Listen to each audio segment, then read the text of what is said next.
2 days has been related to the election. And everybody asked me why, how, what happened, and it's hard to truly break it down for me at this point. I was just talking to Blaine about breaking down some of the numbers, and when you look at the resounding victories of the Republicans in the down ticket, it is a little difficult to square the results at the top of the ticket. That said, you know, in the last 4 years, amazing statistic, there's only been one incumbent governor in the entire country that's lost, actually in the last 5 years, and that was the governor in Nevada.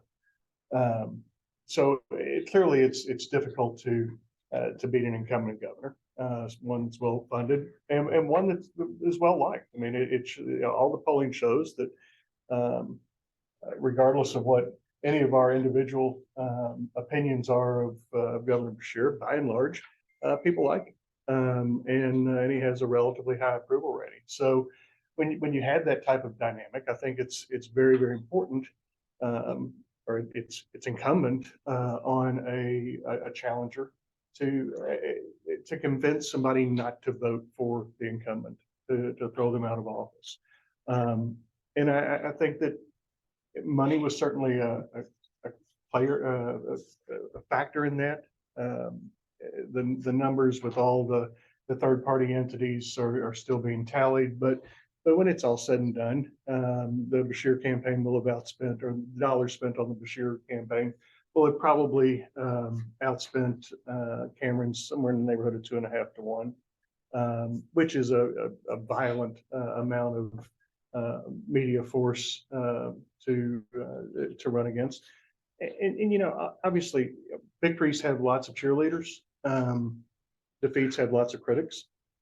So everybody likes to point fingers at everybody else when things go poorly. And in our collective party, you know, everybody is certainly doing that, trying to figure out, you know, who's at fault, and you know, because everybody wants to know how to fix something. They want to know how to change things. They want to know how to make sure it doesn't happen again. And at the end of the day, there's no one individual that's at fault. There's no one individual decision that is fault. But I will tell you that I heard a number of times that it seemed like, whether it be for money, for strategy, for whatever, it seemed like the Cameron campaign just simply failed to find a really strong message that rallied people. And you know, clearly, everybody understands the partisan and political divide that we see in Jefferson County and Fayette County, and everyone always laments those. I think the thing that is more striking to me is the change that we saw in rural Kentucky, particularly in eastern Kentucky. These are counties that voted for Donald Trump 75 to 80%. In a couple of cases, they actually flipped, and in a couple of cases, in many cases, the margin was dramatically smaller than you would normally anticipate. I know that in talking with the campaign through the last several weeks, based on their analysis, they felt like they could lose Jefferson County and Fayette County by a collective 190,000 votes and still win the race, and would still win the race.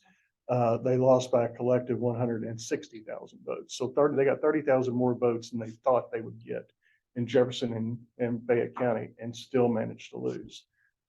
So I think that the big takeaway from that is, beyond expected voting patterns, what we've come to expect that people are going to do and how they're going to react and cast their votes.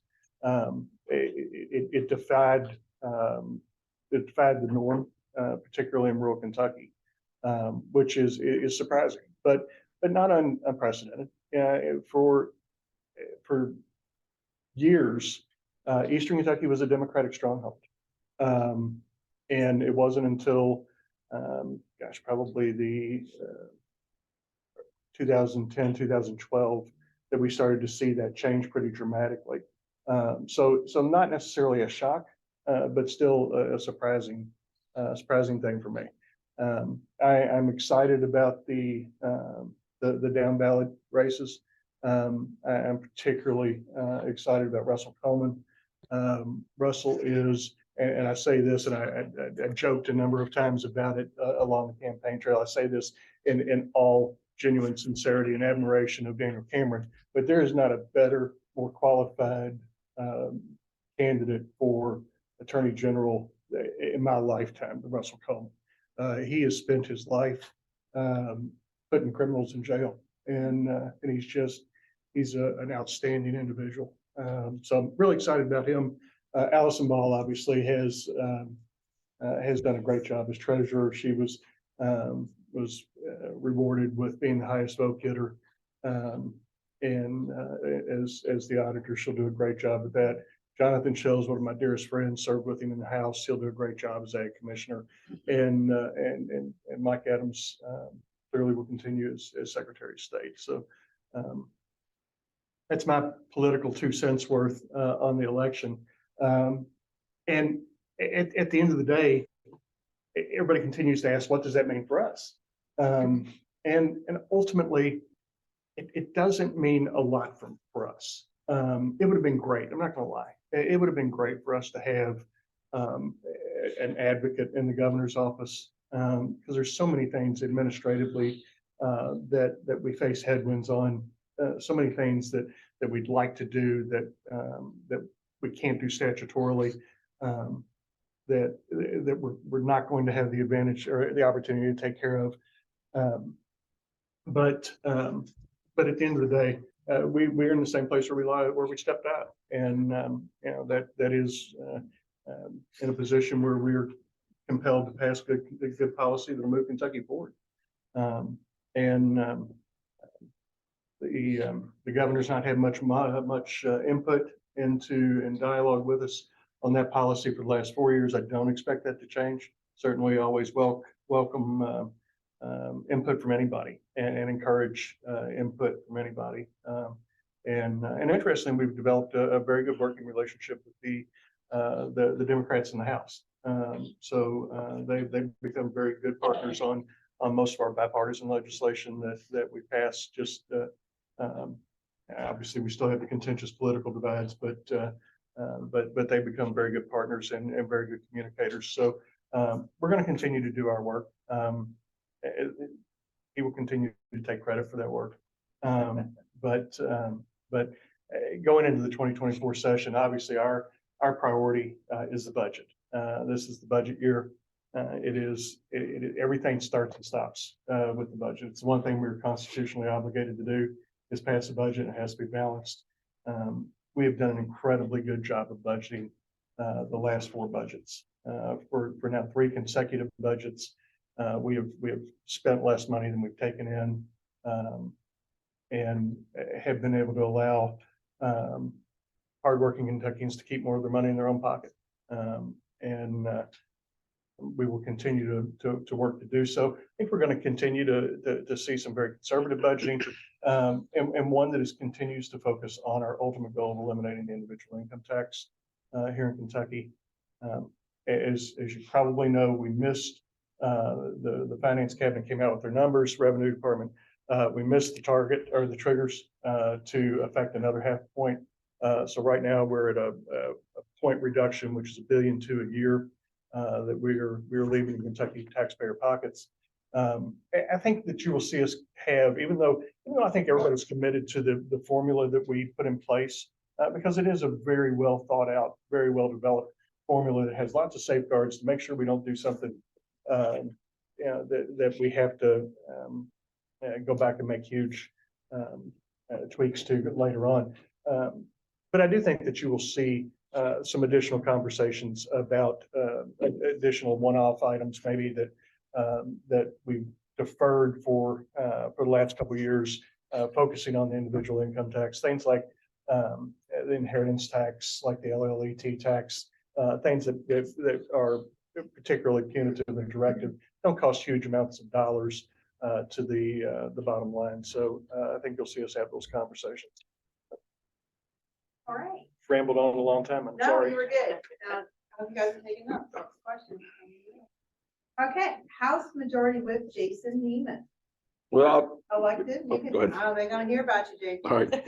All right, first elected by the public, served as House Representative in 2017 for District 33, which encompasses a portion of Jefferson, Oldham, and Shelby.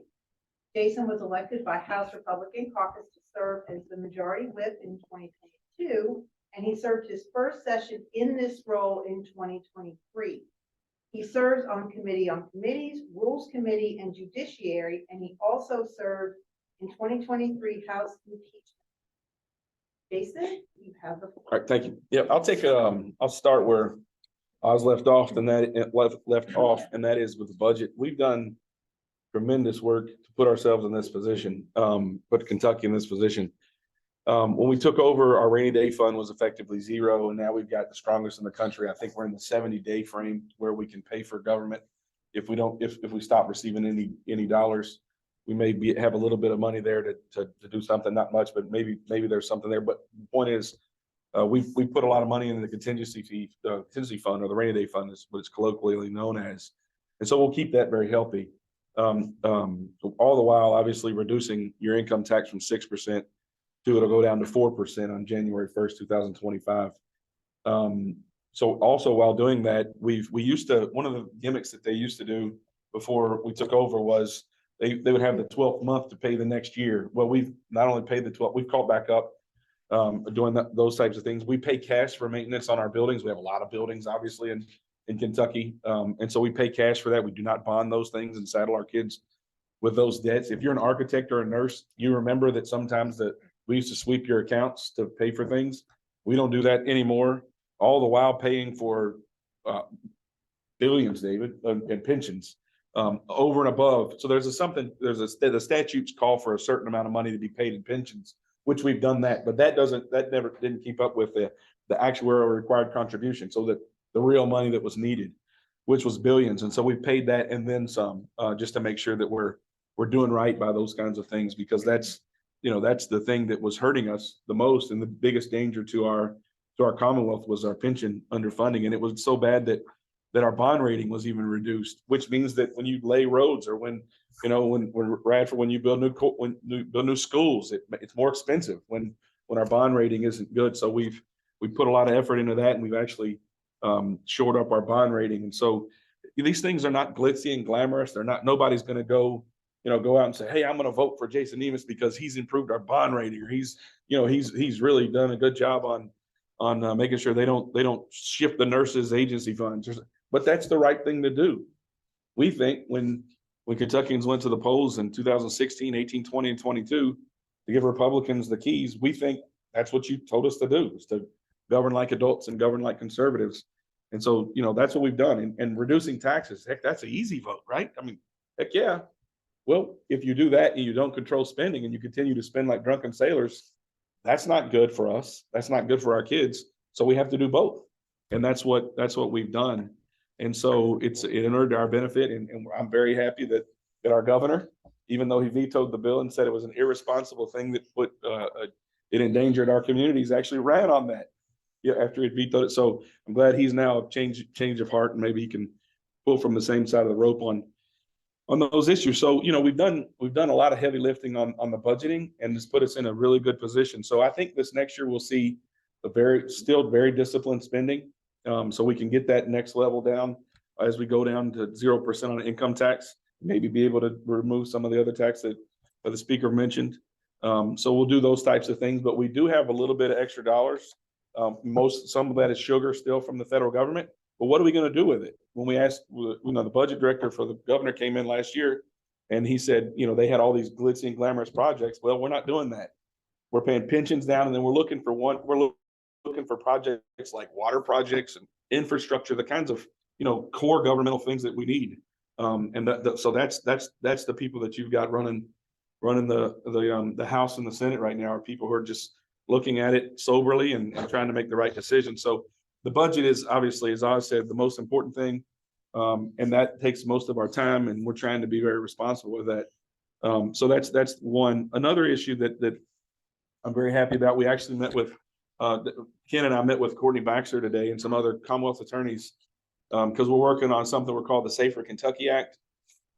Generally, it has a number of provisions, but generally what it does is it says, it acknowledges that violent crime in Kentucky, not just in Louisville, certainly in Louisville, but not just in Louisville, but across our Commonwealth, including in Oldham County, violent crime is going up, and we need to do something about that. And the best way to do something about that is to punish those who committed the crime. One, they need to be held accountable and they need to be brought to justice, but that deters them from doing it again, obviously.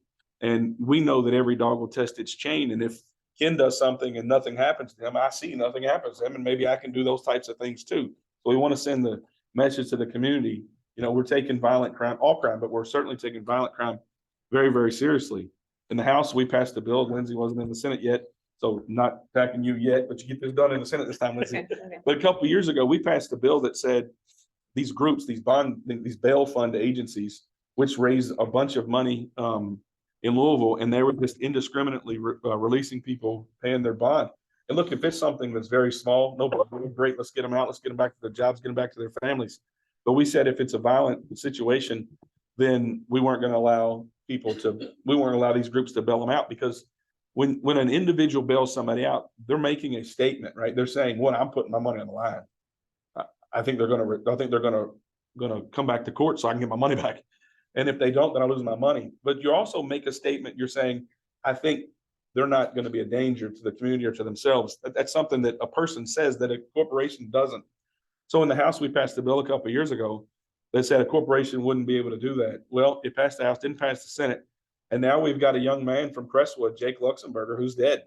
And the person who killed him would not have been bailed out had our bill passed, because the bail fund released that young man's killer. And so we're going to try like hell with everything we got to get that passed in the name of Jake Luxemburger and others as well. So crime is a big thing that we're looking at, that I'm very proud of, that we're working on. A number of other things, but I've said a lot and I'll be quiet. Maybe we'll get to some of those other things. But Courtney Baxter, by the way, is leading the effort. She was at the table today, and she's saying, "Here's how you can improve this, improve that." And if you guys don't know Courtney, she's wicked smart, and she's just tremendous advocate and servant of this community, and also Henry and Trimble and our other two counties. So anyway, we're working on crime and trying to protect our people a little bit better. All right, and Courtney is the Commonwealth's attorney. Yes, right. Okay. All right, thank you, Jason. House Representative Ken Fleming. Ken Fleming was first elected and served in 2017, 2018, and again in 2021, present, and represents District 48, which encompasses part of Jefferson and the northern part of Oldham County. Serves on he serves on Family and Children, Appropriations and Revenue, and Transportation Committees. Ken, you have the floor. Thank you very much. I appreciate the opportunity to come and talk to you all, because there's a lot of things going on, and the four of us are very conscious. Lindsay and David obviously live in Oldham County, and Jason out in Jefferson County, but just seeing how things are shifting into Oldham County, we're very conscious and very mindful of the increasing needs that this county has, from a transportation standpoint, from economic development standpoint, from an education standpoint. So we're really putting forth a lot of effort and being really mindful in terms of trying to uncover as much as we can in terms of allocating funds or having good, strong policies in order to make your life much, much better. I'm not going to go over what David and Jason said, because they did a really good job from a budget standpoint and from a crime standpoint, and in terms of how the elections shook out and so forth. I want to just let you know one component in addition to. Well, let me back up. To me, the two primary major pillars of any community, whether it's a LaGrange or if it's the Commonwealth of Kentucky, is economic development and education. And we need to constantly have those two tied together from a policy and funding standpoint to get us in a much better position, because we need to put our kids in a position to carry on the torch in order to make sure our quality of life is upheld to a premium and being paramount. So I want to just basically focus just for a second on some of the things I've been working on.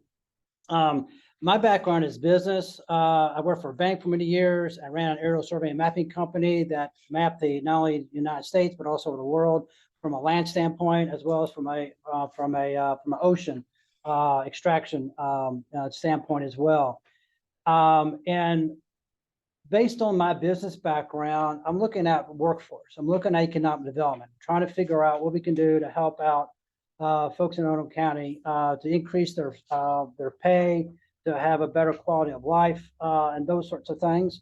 And so I've basically had a couple of initiatives. One, we passed House Bill 200, which is a public and private partnerships for in healthcare. Basically, it's a one-for-one match from the state into with the private sector. It's about $25 million for a total of $50 million. We basically get into the pipeline to build up healthcare providers from a scholarship point of view, but also from the point of view from a training and equipment standpoint. That's been very, very important. So we set up the vehicle last year, and now we want to go and fund that. So that's very, I think very substantial in terms of helping our quality care, because around this region right here has a really good, strong healthcare system. Even though it has its issues and problems from delivery and accessibility, we're working to make that occur. The other aspect, and it's a little bit of an offset with Oldham County to a certain degree, but I want to mention this to you, and that is aviation and aerospace. When we travel, particularly when we fly, we go from point A to point B. We have over 600 companies in the Commonwealth producing over $20 billion of output in goods and services in the aerospace and engineering to help make sure that you get from point A to point B in a safe and a secure manner in doing that.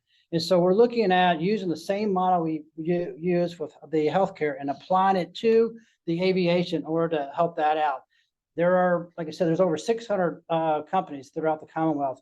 There's some here in this region that we need to look at. In fact, just up the road, Gallatin just opened up an airport to provide some type of economic development, even though there's not much going on right there, but it takes a long-term outlet to get things into position for us to be viable. And my goal in the 5-10 years is to look at the Commonwealth to be a really strong competitor when it comes to aviation, so we can get from point A to point B in the quickest manner, and as well as a safe as well.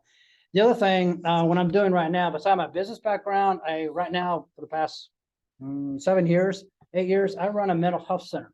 And that's been very much of an eye-opening experience because mental health is still taboo in society, unfortunately, but we've really moved the needle in terms of trying to provide greater access and parity when it comes to providing mental health. And so we're looking at workforce issues in terms of mental health. Right now, I can use at least 2 mental health providers because we have people coming out the door that have needs that are complicated and multi-layer, and you got to peel that back in order to try to find a solution so to get them into a better situation so they can be viable to their family and provide a whole lot more production into the workforce. So we're looking at having compacts for social workers. We're looking at changing some criteria for psychologists to make it not to lessen the criteria and the quality, but try to get them into the pipeline sooner so they can provide service and so forth. The other thing Jason mentioned about the Safe Kentucky Act about violent crimes. It's very much of an eye-opening experience in going through that. Jason's a lawyer by trade. I've done a little bit in the. I was trying to hide that, Ken. I'm sorry. Don't harm my reputation too much. So I have really heard a lot of good discussion, and I think y'all should be very proud that we're really still open to a lot of suggestions and thoughts when this bill comes to fruition. I want to underline and bold, and I'll wrap up in a second of what Jason and David said. That's controlled spending. That really goes unnoticed. It's great to talk about reducing your tax. It's great to talk about this, that, and the other, but controlling your spending, that's really important. And what David said in terms of it comes proof in the pudding, because look at our budget. We got what, $3.7 billion in our rainy day fund. That's around 25% or so of the cash flow that comes through. But having that type of approach really has a balanced approach, because it always constantly comes up to me. It irritates the bejesus out of me, because, oh, but what about Kansas? Kansas messed up because they didn't control their spending. We've taken a very methodical, systematic approach in making sure that we control our spending, so we can make this as a balanced approach to position us to be a strong force from an economic standpoint, as well as from an education standpoint. And we haven't mentioned that. Maybe I don't want to put Lindsay on the spot, but we might.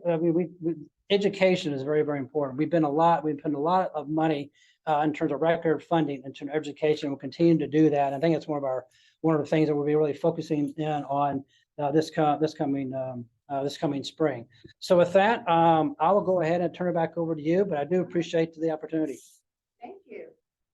All right, Senator Lindsay Tichenor, first elected to public office to serve in 2022.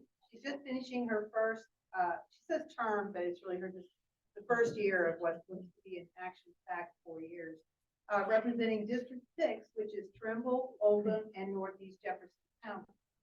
Serves on the Education, Family and Children, and Health Services Committees. Lindsay, the floor is yours.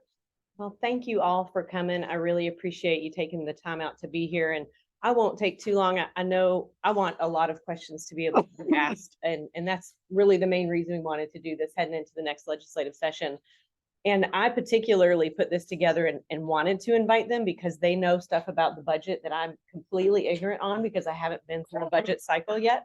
So I'm so thankful to have their expertise to answer some of those questions for you guys when we get there. For me, I'll just say, last session was a 30-day session. It was a whirlwind, and coming in as a new legislator, everything is just coming at you 100 miles an hour. And we were able to get a lot of good legislation passed last session, but I'm very much looking forward to our 60-day cycle. I hope it's not eaten all up with the budget, because there's a lot of things that we need to do. So the committees that I serve on, Health Services, Family, Children, Education, all three of those, we've been sitting through interim meetings during this time in between session. And I am learning so much about the different needs that we have in each one of those areas. Workforce is a huge issue we need to look at. I filed some legislation last session, particularly with the teacher shortage, and I look forward to tweaking that and hopefully pushing that forward. Again, that's an area we really, really need to focus on, and there's a lot of different contributing factors to the teacher shortage. I'm sure that will come up in our discussion tonight. I was able to sit in multiple hospitals this year, unfortunately, with my dad being ill, and saw a lot of upfront firsthand experience of the nursing shortage in the healthcare profession and what has happened in our larger healthcare establishments. So during that time when I was in the hospital, I got to meet with the CEOs, which was really interesting, and just pick their brains about what they saw going on in the hospitals in regards to nursing staff and talking with Kentucky Nurses Association and looking at just the pipeline that's going into nursing is not full. And we need to make sure we get that full, or we're going to see this nursing shortage for a lot longer than we have now. So that's a really important issue as well. And then, of course, when I sit on Education Committee, we just had our report card come out, and the numbers don't really look good still. And it's going to take years and years to recover from some of the losses that we had during COVID. But really, even if you go back a decade, the numbers really shouldn't have been even acceptable at that point. So really looking at what's working in education, what's not working, and let's really focus on that so that we can raise the standards across Kentucky. We need to be putting our students in a position where they can be successful and contribute to the economy, contribute to just having a successful life. And if we're putting out students who are 10% proficient in science, in the sciences, like how can we improve that? Where can we focus our efforts in recruiting the science teachers where we have a big shortage now? So just across the board, looking at education, I will spend a lot of time on that this next session. And school choice will be a factor as we move into that. And there's already been a lot of discussions on that, and what that looks like, we don't know yet, but we know that it works in other states. We see surrounding states that have really successful models where they have very strong public schools and also have school choice in various ways. So looking at what's working across the country and modeling something that can raise Kentucky standards up. All right, so before we go to the Q&A, I want to take advantage of the fact that we have a number of folks in the room that are elected county officials, your magistrates, your school board people. We need you. We love you. Could you please stand up and let us give you a round of applause for serving?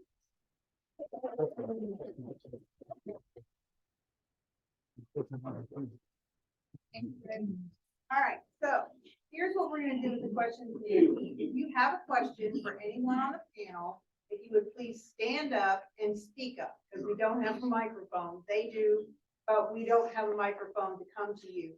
So with that said, what are your questions? Mr. Watts, stand up and speak up. I'm Larry Dawson, with the county school board. Lindsay probably knew up front I'd ask questions, so David and Jason. I haven't met much with Ken, but I want to just bring you, budget was talked about a whole lot tonight, and raising standards.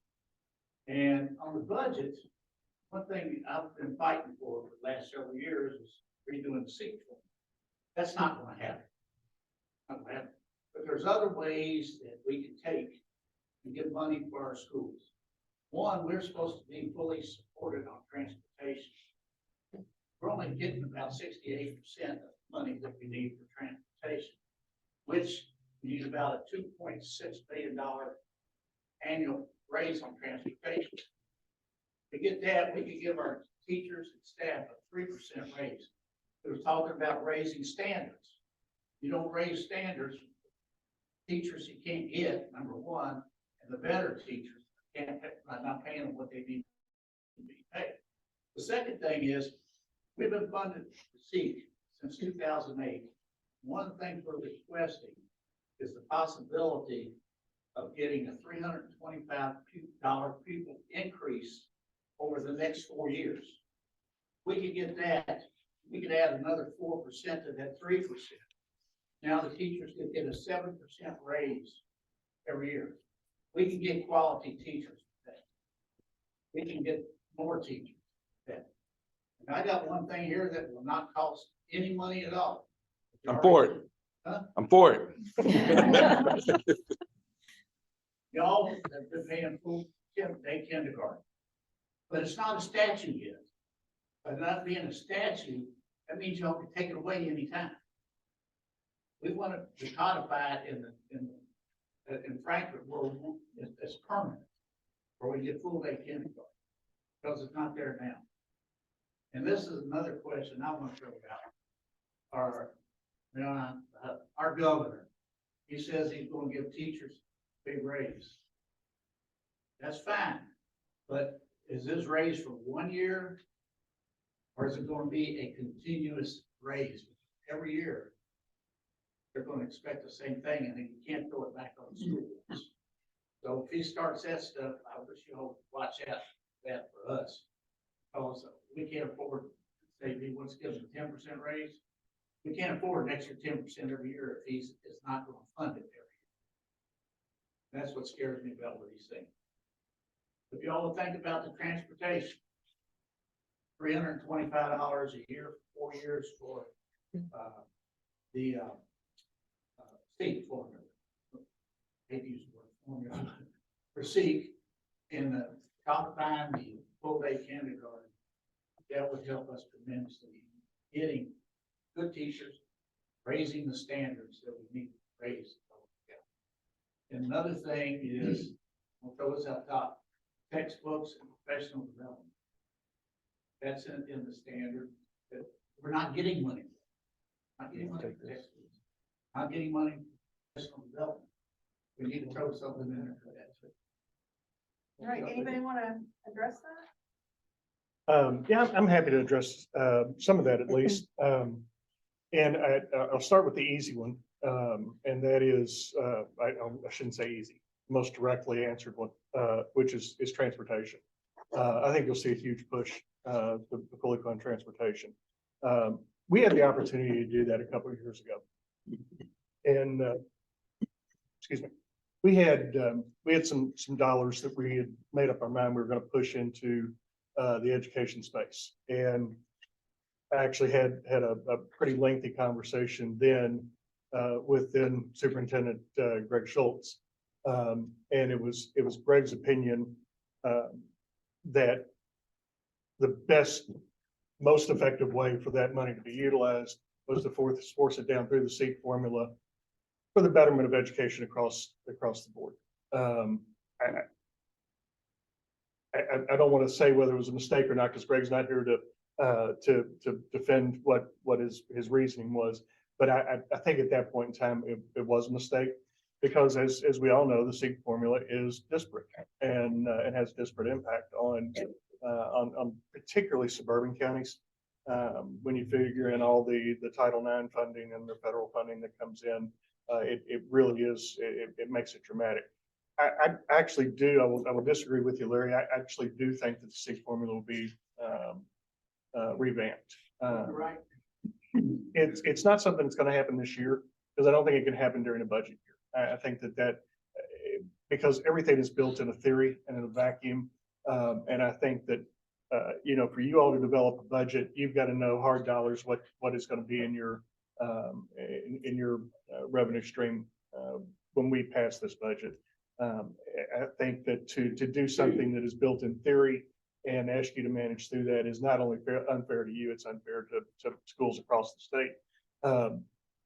The problem with the SEEK formula is, as you know, it was a result of a Supreme Court decision that basically said that every single dollar that is spent in Kentucky has to be equally spent on every single child in Kentucky schools. And it has to include the amount of local funding that local governments or local taxpayers are willing to put up.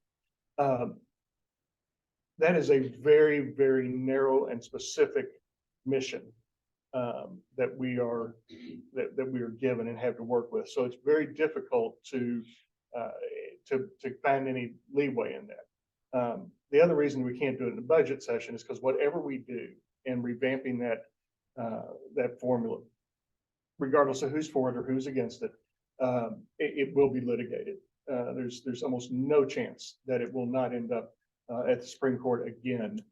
So which could mean a two-year delay in actually effectuating. So I do think our education chair, James Tipton, along with Steve West, who's the education chair in the Senate, are working on some pretty major revisions in the SEEK formula.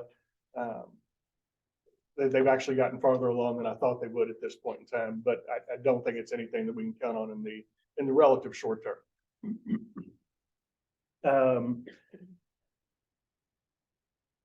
Putting full-day kindergarten statute, it's irrelevant. The most commonly used word in the budget is notwithstanding. So it's meaningless when it comes, because we can only fund in 2-year increments. One legislature cannot obligate the financial obligations of a future legislature. So anything that we put in there is only symbolic. So I don't think that you will see it happen. I'm fine with doing it, but I think it is ultimately meaningless. I think that you've seen a very strong commitment from this legislature, as particularly this House, to maintain a hard line on that funding. And I think you're going to continue to see that, and can plan accordingly. What else? Raising Raising the SEEK formula. SEEK allocation. We will likely raise the SEEK allocation. It's not going to be $325 a year. And I'm sorry. No, you said a year over 4 years. No, you said $325 per year over 4 years. I'll take it. If it's $325 over a period of 4 years, there's a possibility we can get there. If it's $325 per year over 4 years, then we will not get there. There's no way. And I still, and I've had this conversation with Dr. Radford, as well as a lot of superintendents and education professionals. We still try to wrap our arms around what is full funding of school. Every time somebody comes in to my office and whether it's, you know, an education group or superintendent's group or school administrators group, they say, we want full funding of education. It's like, okay, tell me what that number is. And I've yet to ever get a number because ultimately the answer is there's never going to be enough money in the eyes of many to fully fund what every single person in the education space wants. Yeah, there's a widely circulated figure out there that inflation adjusted. There's a deficit of about $1,350 per kid over since 2001 or something like that. And actually, that number is just not substantiated.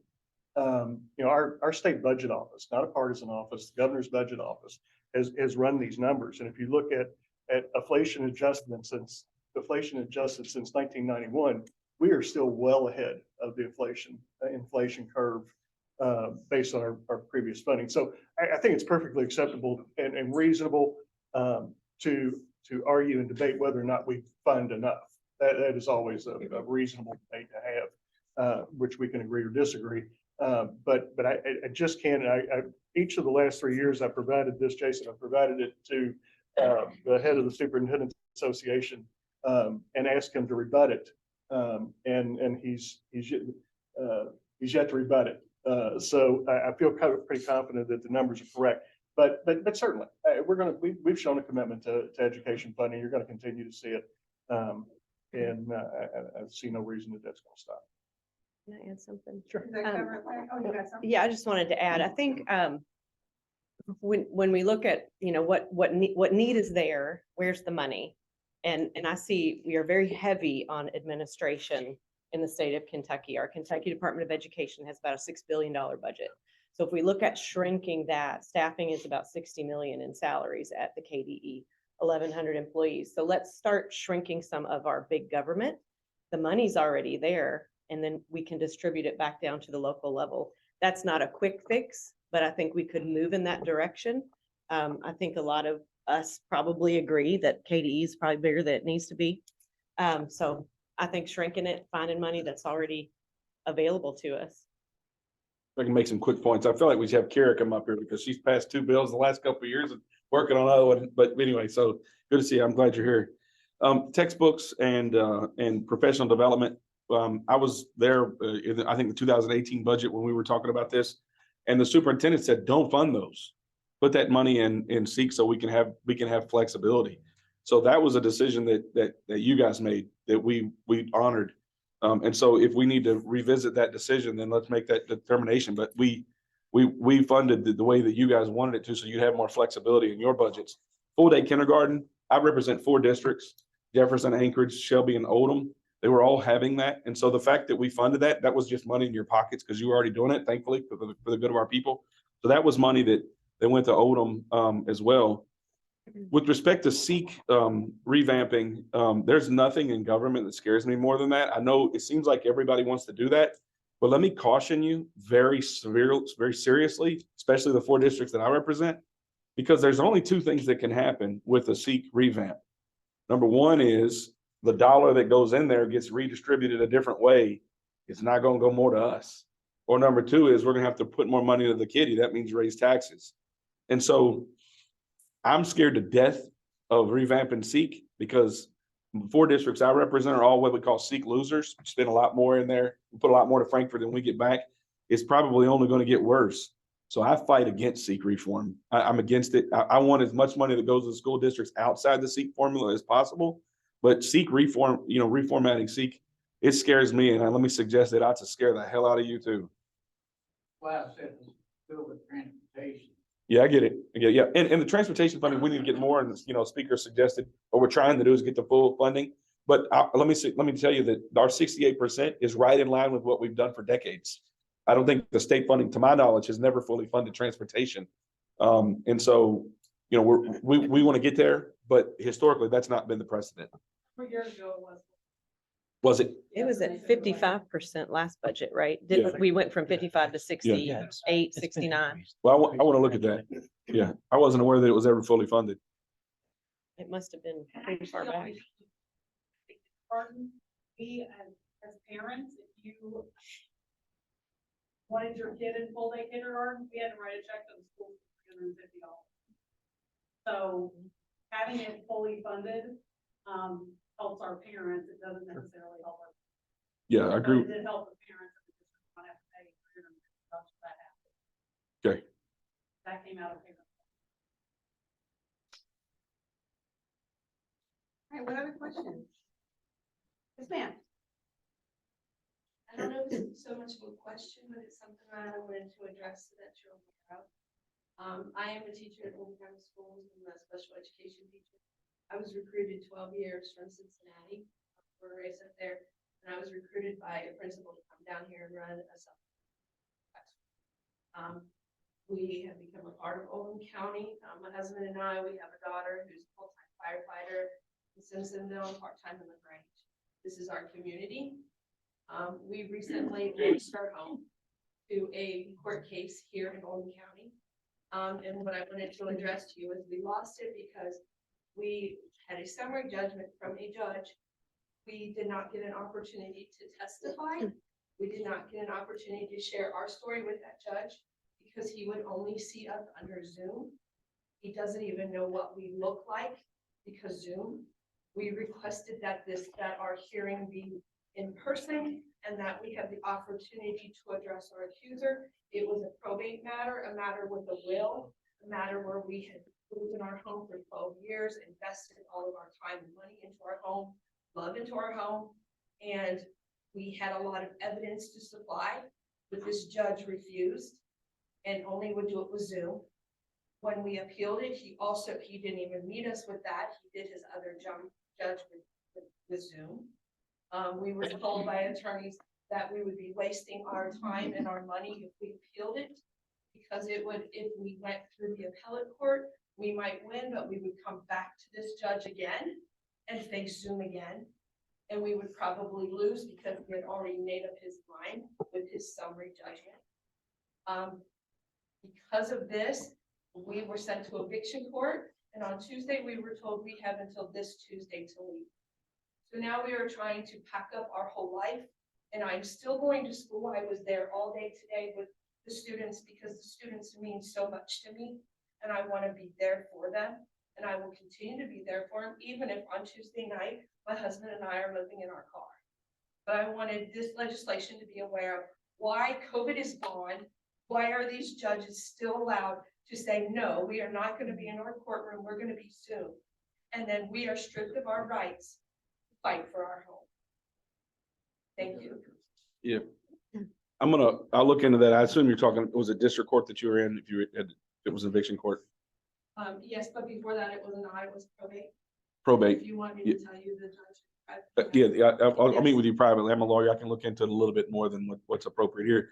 There's obviously restrictions to what we can do and get involved in particular cases, but I think the issue you're bringing up is a more pervasive issue. I want to talk to you offline with that, and then I'll talk to our judges to see what we're doing. We do not, it's one thing to have hearings on Zoom and remote, and sometimes that makes sense, but a lot of times it doesn't, and probate may be one of the issues. So let me talk to you offline about that and see if we can have more of a conversation, if that's okay with Are you. they allowed to say that we only use it because Yeah, well, the court, obviously it's a separate branch of government, and they set their procedural rules that we're not allowed to get into constitutionally. We can get into substantive things, what the law is on substance, but process, we're not able to touch. And that's probably one of the areas that we're not able to be in. That doesn't mean we can't call and try to influence. So I'd like to have a conversation with you offline if I could. That's fair. What other questions? Yes, ma'am. Cabinet for Health and Family Services. Medicaid. Now, there's 120. Jefferson County workers.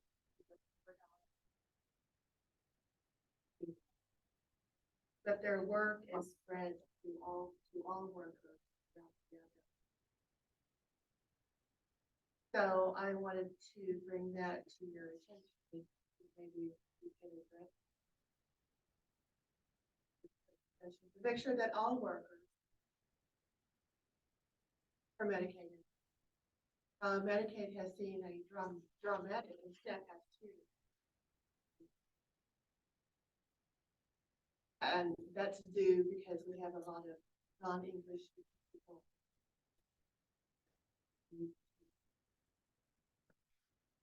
For their cases. So, I just, wanted to bring that to your attention and see maybe if we can address that. Pay inequity. Robin, I actually had that written down as something to bring up as we got into more conversation, because I know that there are considerable number of state employees here in Oldham County that are impacted by this. And as you're aware, I know we've been waiting now for over a year and a half for the pay study from the Right. from the Department of Personnel. And we actually budgeted significant pay raises across our state employees, subject to that pay study coming back from personnel. We were promised we were going to have that by July of 2022. And they But just didn't do it. by October of 2022, by February of 2023, by July of 2023, and we did just hear that Last week. Tuesday, they finally delivered the study. So I am hopeful. I'm not gonna lie to you. It is reams of information. Nobody's had a chance to really digest it yet, but I'm hopeful that we can now start to do what we've been trying to do for the last 2 years, which is make the adjustments that are appropriate for our state employees. What other questions? Michael? I have a couple things. David, thank you for being at the helm. Oldham County has more stuff. I love to do a lot of it. You know, people right here. Appreciate that. I'm questioning, more of a statement than a question. Is the reason why the state has the influx of money is being funneled down to the federal government? Not strictly. No. Yeah. No, we've had, actually, we've had, it's a little bit tough to sort it all out, because we've yet to figure out what is a static economy in this environment. But we've had pretty dramatic revenue growth, just even through income tax. Even though we've decreased the income tax, the individual income tax rate, we've still had pretty dramatic growth. So general recurring revenue is up significantly. It is a little bit tough to identify exactly what that real number is, though. Okay, second, those are asking what they need. We need more money for prisoners also. You have to eat that all the time. Some right out of our pocket, out of these people's pockets here. We don't have enough money to cover. Sure. You know, a person sitting in jail, that bonded out, didn't bond out, couldn't get to the judge because he's in jail, or she for 30, 60 days. Can't get them. So, you know, we need help there with extra money for prisoners, and also roads.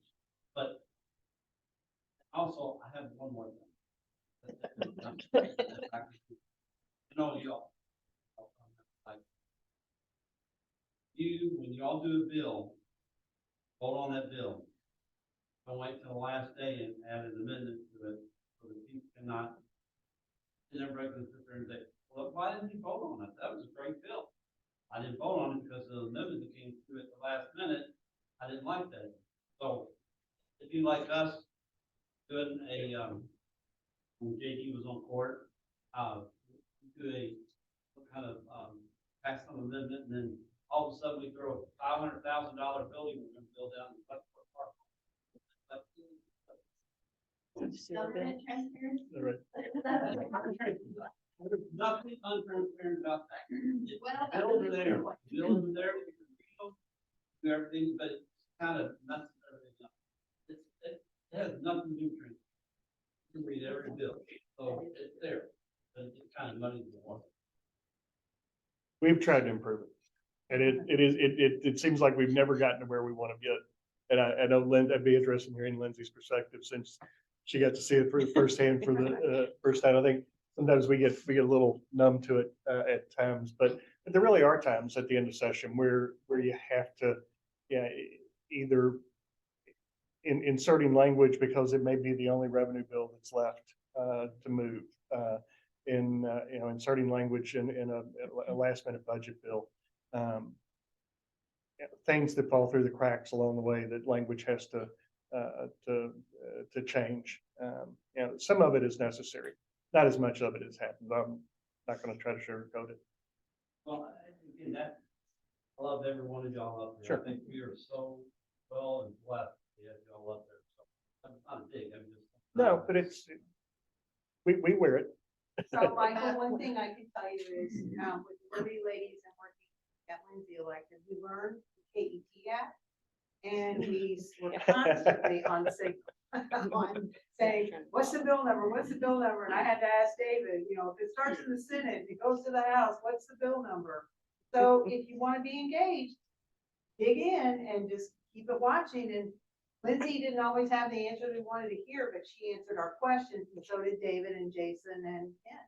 So And I that's was, what they're here for. I'll say, in just if you want to hear my perspective of all of that, kind of as a fresh newbie coming in, when we got to the end of session and things are just coming so fast and those last minute changes, sometimes it's to save a bill, sometimes it's to kill a bill that, so it goes both ways. But we got to the end of session and I remember talking to, I think it was President Stivers, and I said, can we all just get on the same page here? Can we just work on stuff throughout the year so that when we come in, we know what we're doing? But it truly is herding cats. You have 138 different legislators who have different priorities, and some agree, some don't agree. And that's the whole legislative process that works out in that short and condensed period of time that we have. And truly you want it to be that way. You don't want us to all be lockstep doing the same thing. We want to have that debate, but it does leave things a little hairy at the end where everybody's scrambling to figure out what's happened to a bill. And KET is a great place to follow. Yes. Well, we definitely operate better than the Washington, I can tell you that. Yeah, much. that's true. I want to just go back to Robin, and I just recall, David mentioned it is, we did just get that report and it is pretty thick. I do recall one snippet in there in terms of compression, and some of y'all might know what it is, some not. But basically, if somebody's been there for a certain length of time, they get paid X. Somebody comes in based on qualifications and so forth, they might get the same X. And so that's called a compression from the existing, and that's what Robin is talking about. I'm pretty sure it's in there to make that change in order to make that fluctuation, increase that pay in order to reflect that type of scenario. So I just want to let you know, I just recall what that was a few minutes ago. So anyway. Yeah. Yes. Yes, ma'am. She's been trying to get a question. You're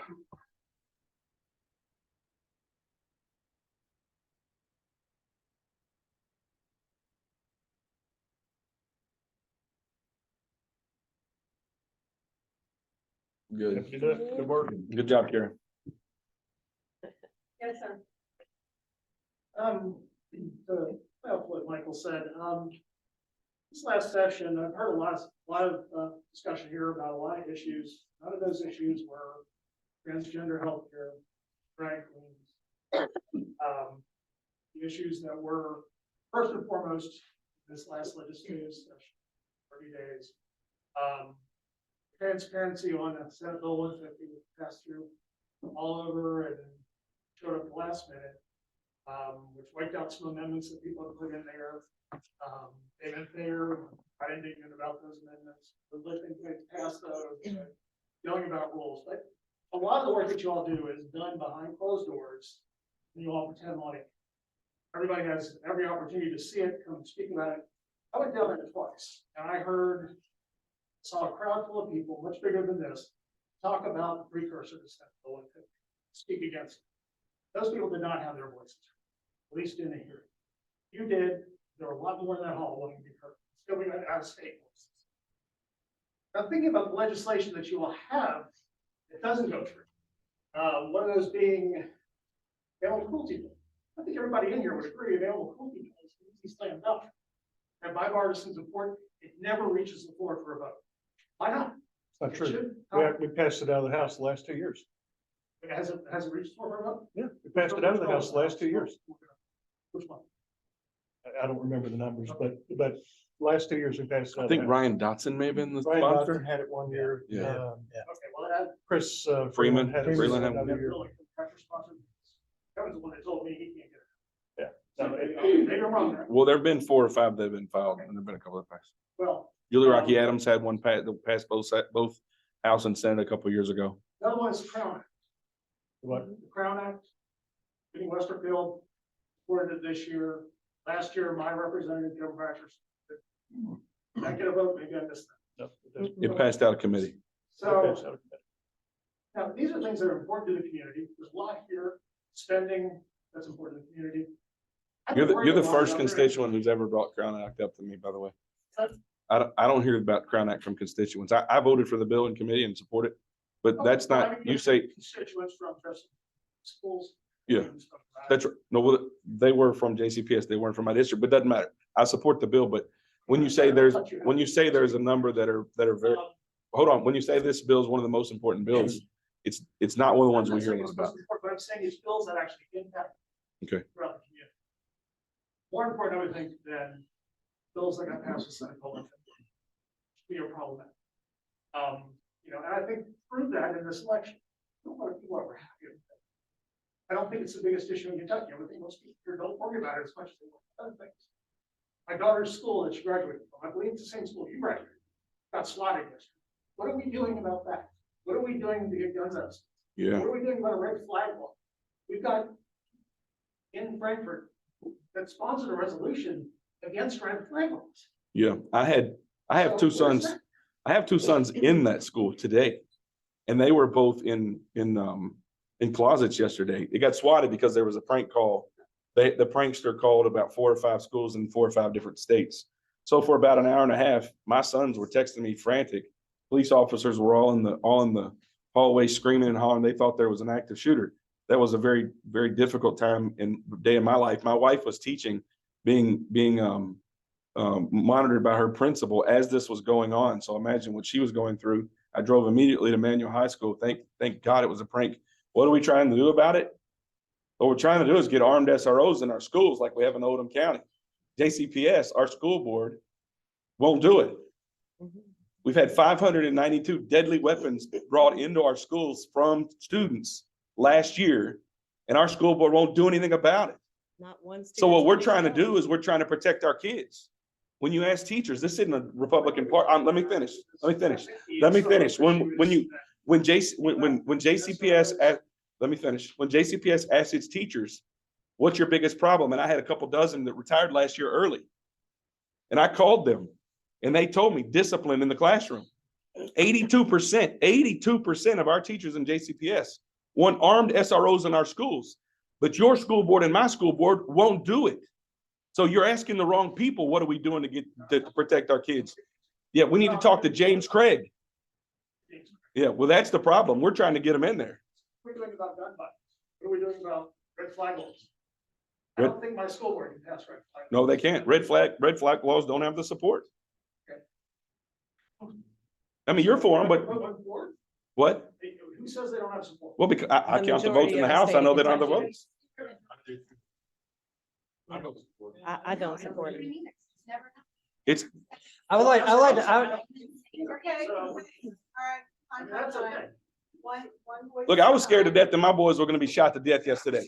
I was on the spreads yesterday. Yeah, yeah. And if there's a school shooting in Jefferson County, I'm naming names. And it's the school board and our superintendent.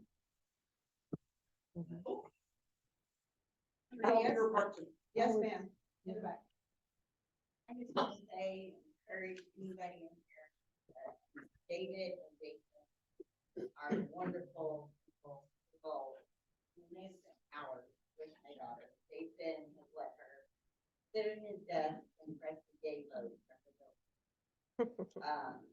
Testified at any hearing meetings with David beside her, like.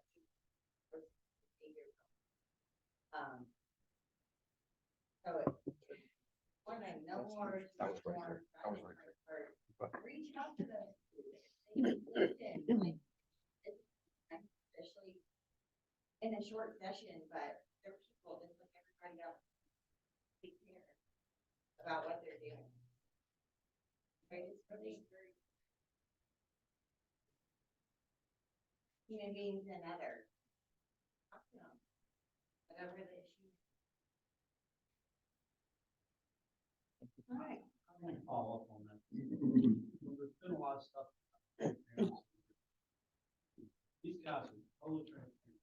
They have committee meetings all week long. It's not, they just don't show up in, January. And push, session until April, whatever it is. There's committee meetings going on all the time. I was up there 2 days ago, or yesterday, in Yale.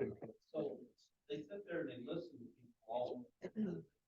What they do just doesn't happen. It's a year-long process. So you have to get engaged. All you guys do is look online, see what kind of legislative committees are going on that day. The committee meetings are on KT, just so you know. All right, good. Congratulations tonight to think this.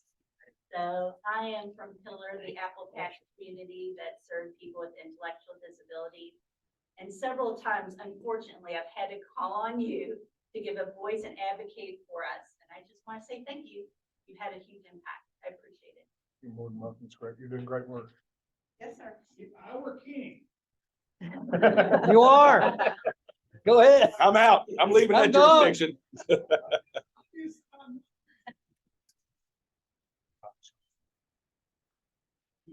speak for everybody about what happened.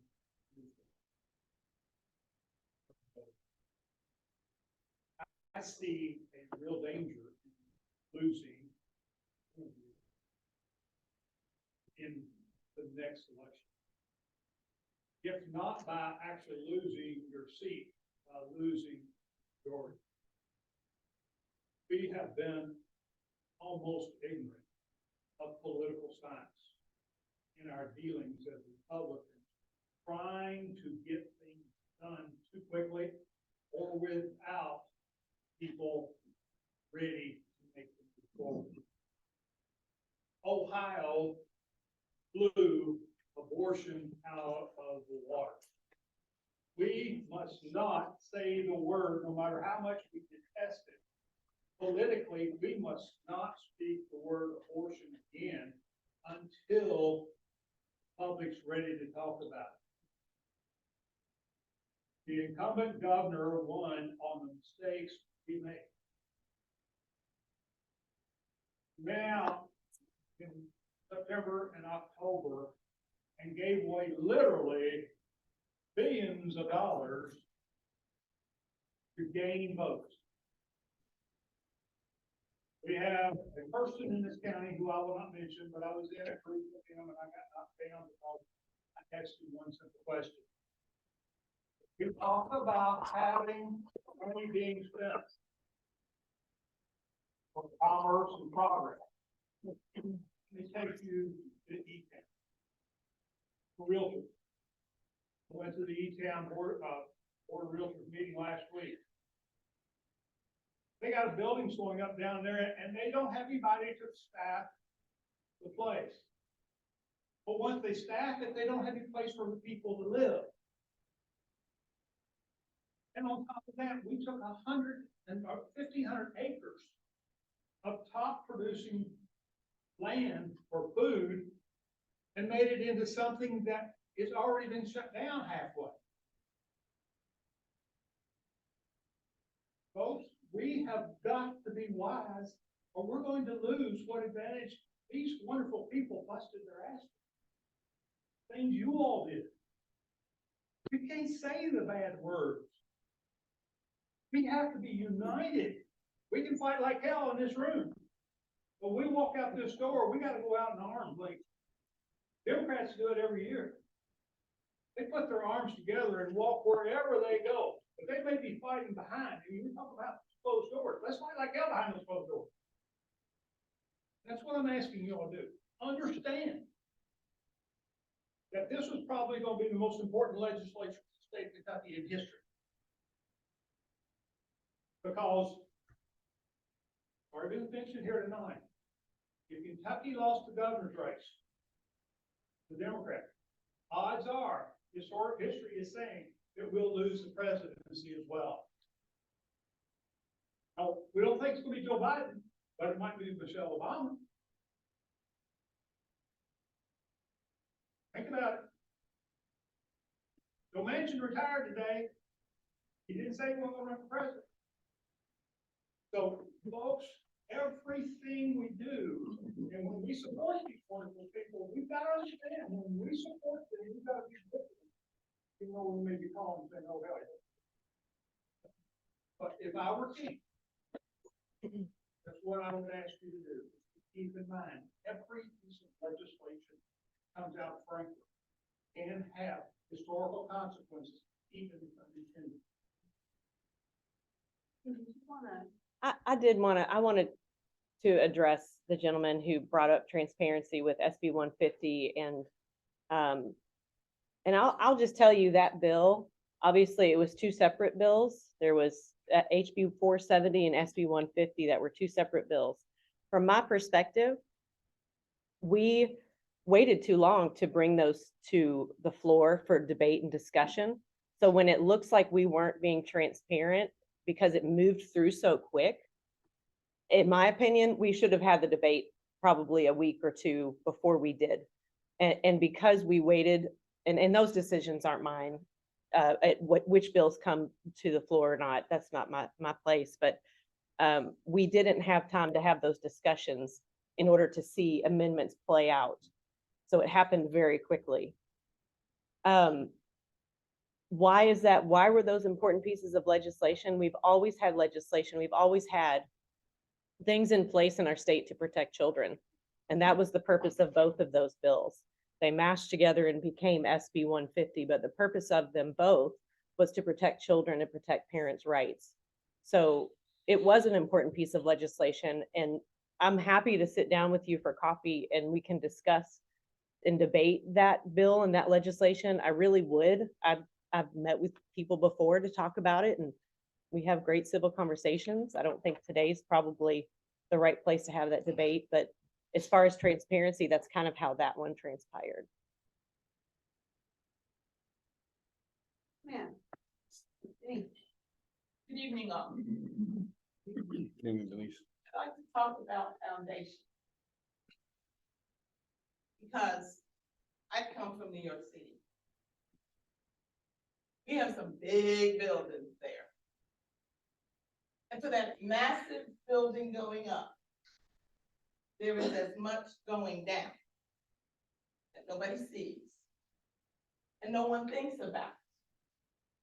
But if the foundation begins to crumble, the building is not far behind. What is the foundation of the United States of America? Our founding fathers knew that they were doing something that was not in the hands of man. There is a creator. Whether we like him or not, he don't care. Whether we believe in him or not, he doesn't care. There is a creator.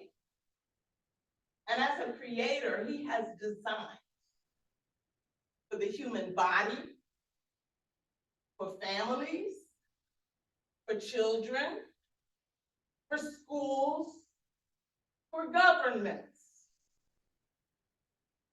We came in here tonight and opened a meeting attempting to address all of those issues and did not consult him. Now, perhaps part of the problem is that he is perfunctory for us. We can come and speak to him or we cannot. We can, somebody said wisdom. Oh, there's a source for wisdom, isn't there? It's not. community better wake up.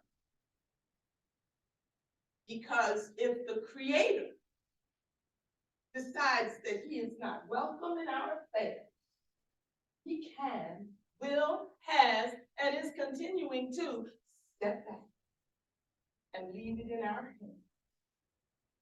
What you said is a violation of the United States Constitution. What's going on in your life. Much of what we're doing are violations of our foundation. You don't have to like it. You know, I never did like it when a termite came in my house. But I sure never could ignore the termites. We are ignoring the termites. And the house is on. Man, thoughts?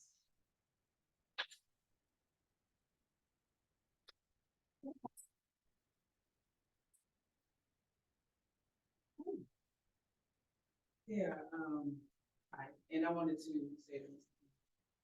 I was in Manual today. I go in to do yes advocates with those that are missing. Teach them about their rights. And I didn't hear about what happened the day before. I went to bed pretty early. And then they walk on the property and, you know, the guy's coming right at me. And then he sees me with my group. So I say this to say, going back to the comment about the election and the termites. I was a little disappointed because I heard from a constituent in the GOP that says Louisville's a lost. I'm in Portland, and I talked to people. They were undecided. They didn't know that. They were undecided. They wanted to. I'll vote for them. Tell me about it, because I need to hear more past the ads. I need to hear more about what's really going on. I need to hear the sheer smear. I need to hear some intellectual. No, it's not about Brianna. No, it's not about the rights either. Why couldn't he just come talk to the chaplains, ministers, and people in the community, because they were ready. They were ready to vote.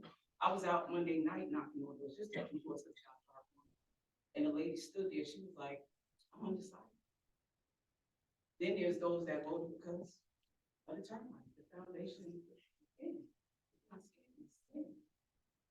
You know, and it hurts that we're still at this. Because I believe he could have it. There were several people I talked to in my own home, you know, brought to the house, talked on the porch, and it's like another 4 years of this. We gotta fight hard, and as Denise eloquently stated, now we really have to. You have to consult everything, unless there's a bigger agenda, because I believe you can. And people, there goes the I'm used to what I got. I'm ready for something, and we were ready. Mindset change. And I just want to share.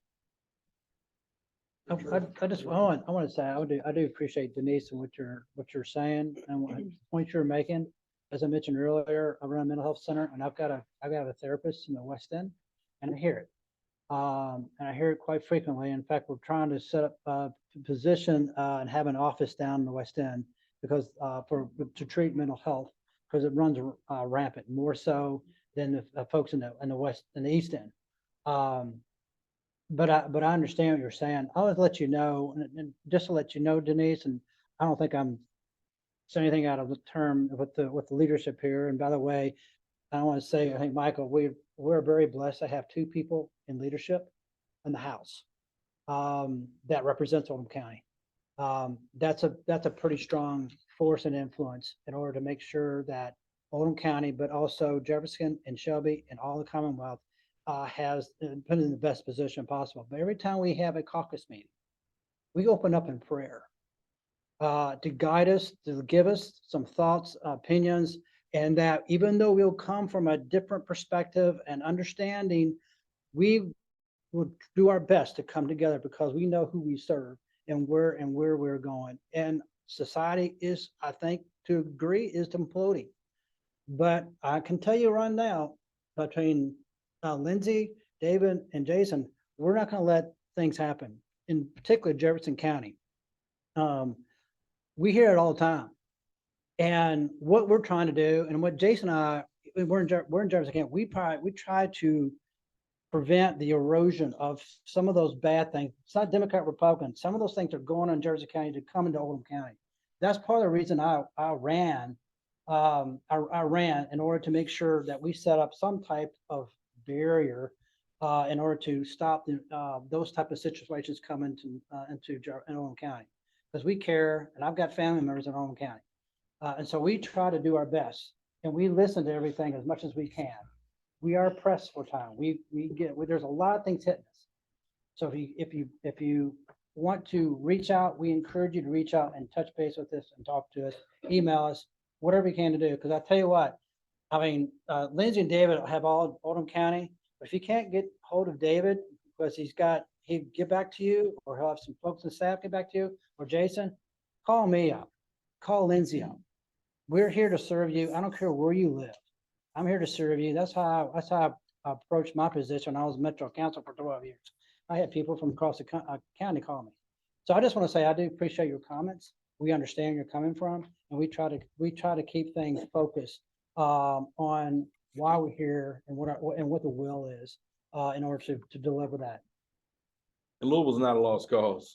I love that town. I love our town. Let me follow up on that real quick. I hear it all the time too, that Louisville's a lost cause. And I get, as you know, we have a pretty significant urban-rural divide in Kentucky. It's no secret. You know, I get questions a lot of times about why do I spend so much energy worrying about Jefferson County public schools? Because I represent Jefferson County. But you know, 1 out of every 5 of the future leaders of this country or this Commonwealth are going to Jefferson County schools. 1 out of 5, 20% of the kids in Kentucky are going to Jefferson County schools. We can't abandon that. And that's why I know that I'm going to have disagreements with some of our school board members. That's why I will continue to fight for school choice for those that are less advantaged. And make sure that they all have the opportunities that people here in Oldham County do. At the same time, fighting for additional funding for Oldham County. That's it. Yes, ma'am. I have two different things. One would be, I will take your professional development and textbook money, because get money for that. I would ask that from now on, when KDE puts requirements on schools, that they also give us the money for that. So we're required to have SROs, we get no money for that. We're required to give professional development to our teachers, we get no money for that. We're required to replace our technology every 5 years, whether it needs to be replaced or not, we get no money for that. KDE will come in and fine you if you have items that are over 5 years old. So there's this ridiculous amount of information and spreadsheets that have to be kept on how old every single Chromebook is, every single overhead projector that we have. So my thing would be, if you're going to put more requirements on schools, then make sure that there's money there to give to us, instead of just expecting us to again come out of our coffers for your requirements or for their requirements.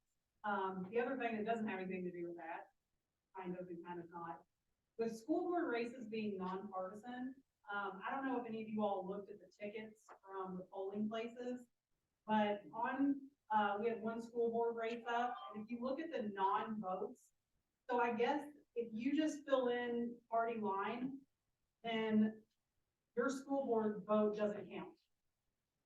And I don't know if there's a way to have polling people, when they hand our voters the ballots, to say, hey, can you make sure that you also vote on the school board race? But if you voted party line, then your school board vote doesn't count.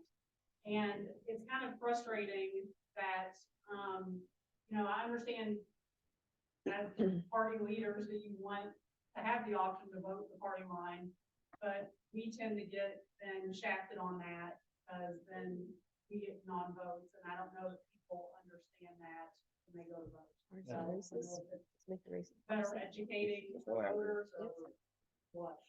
Well, I mean, my wife's a poll worker. She's been in that for a long time and she makes a effort and she tells other people that she worked with. Like I said, she's doing it a long time. She instructs people to look on both sides of the ballot because they're racist. Some of these poll workers don't do that. In fact, there's some, they need to go through and validate the address too. When somebody comes in, where do you live, Mr. Fleming? I live blah, blah, blah. Okay, go ahead, great. Here's your photo ID and move on. So it's a little more about educating the poll worker to make sure that they fully instruct these individuals to basically turn it all over. You're talking about straight ticket. I know it's been talked about straight ticket, about taking that off or keeping it on because basically you're addressing an issue. That continues to be a discussion and it works on both sides of the aisle. Doesn't matter if you're Democrat or Republican. There's pros and cons on that as well. And that will continue to be discussed. I don't know where that's going to end up. It's not anything being discussed in earnest right now, but I know it has been discussed on occasion. It's not just school board, obviously. It's also judges, mayors, not in Louisville, obviously, but LaGrange, Pewee Valley, Crestwood. Those are nonpartisan races also. Now, Lindsay, did I hear Damon Thayer say last session, he was pro making nonpartisan races partisan? So- I believe he filed a bill He to did. make school board races partisan, and I think that was the only position. I mean, you look in our county, the coroner is partisan. Yeah. I don't know why the coroner would need to be partisan, but like, who cares of what party they were when you bury them? But I don't know. So that's one solution as far as the school board races goes. Yeah, that has been talked about. I'm sorry, go ahead. And Melissa? I worked North Odom High School. And we were checking in over 275 voters an hour. Wow. And part of it is to vote anywhere. Mhm. So there's a lot of people coming up that they don't get to vote. Right. That's not their District. Mhm. But Yeah, that's true. there's been lots of conversation about partisan school board races for years. There's also been lots of conversation about removing the straight ticket voting option from ballots, which I actually favor, sorry, Blaine. But I think everyone is deserving of a vote or not a vote, whichever you choose to use. And I also know that our clerks are overwhelmed. Our poll workers are overwhelmed. But I've suggested in the past and actually talked to the State Board of Elections about this after the last election, that we have two separate ballots, one a partisan ballot and one a nonpartisan ballot. So you consciously have to look at the second ballot. I know it's a lot of extra work for everybody and it's additional expense and all that stuff, but I think that these are important races and clearly, I mean, you all as a school board have greater taxing authority than our magistrates and our county officials. So people need to make that vote and they need to be informed in making that vote. So yeah, I agree with Do we you. know what the undervote was? I just looked it up. You can't tell because obviously it wasn't the whole county. Was it? 991. On her race or just? On- Blaine. Yeah. Yeah, right. What's that I don't percentage? know What's if the people percent? realize that Mhm. aren't voting, Right. or a non-vote on the. It's true. Blaine, do you have something? Yeah, I've Blaine's got some numbers. the stats here from the county clerk's office. Blaine Anderson, I'm also a Oldham County Public School representative. How's that sound? Salary. His school bus driver salary. There you go. I can address that too. But if you look at the school board race, of which Allison won her first race, so congratulations.